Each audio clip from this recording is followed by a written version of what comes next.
In the eyes of our minds, we believed we could change the world around us.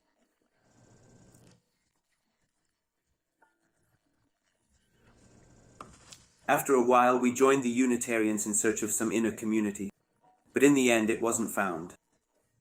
The main reason for our journey ended where they got to the 12 tribes.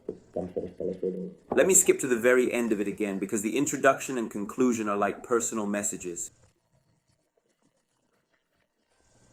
Here is our identity. It's always there, but nicely described here. It establishes who they're looking for, who they're targeting, and the feelings they want to partially evoke in you, resonating with feelings that are somewhere deep inside you. We were desperate, lonely, even though we had a lot of friends.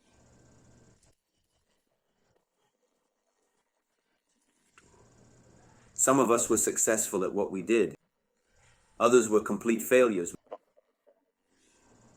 We come from everywhere and we did everything just to find meaning, or as if we found meaning in our lives.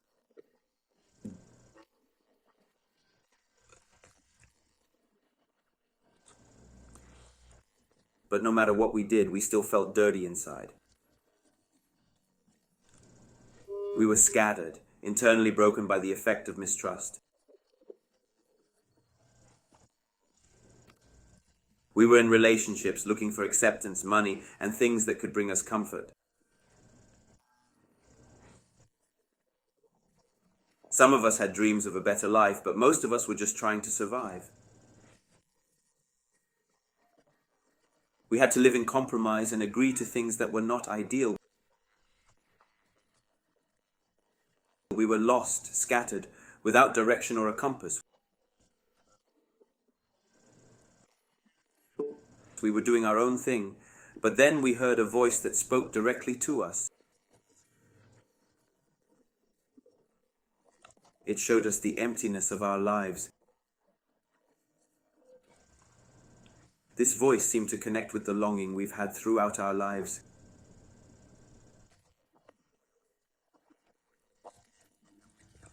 He promised that he could offer it to us, and somehow, even though we weren't able to trust in life, suddenly we found hope.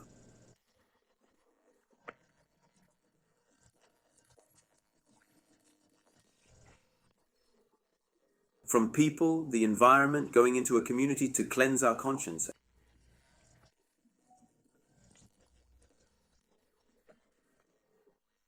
And because of that, we got a new mind and an absolutely new life to offer to others. Now we have a life together. That's exactly it. They continued to target us when we got there, trying to make us feel like we're never alone. Even if you have friends on the outside, everyone feels alone in life. They prevent that by saying that once you join the community, you're always under watch.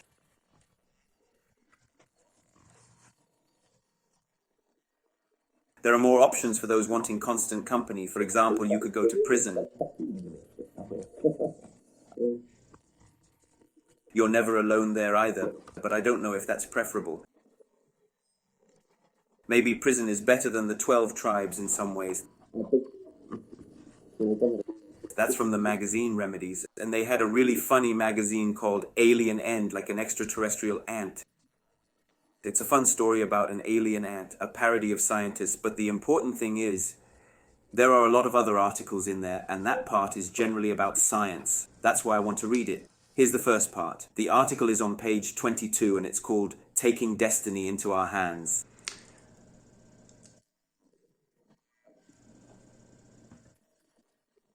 Something negative, according to them, splitting the atom, creating new computer chips, exploring our DNA.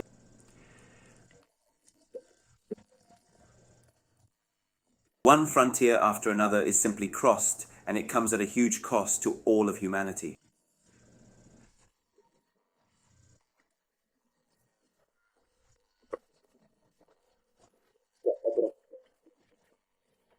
What's the next step for scientists?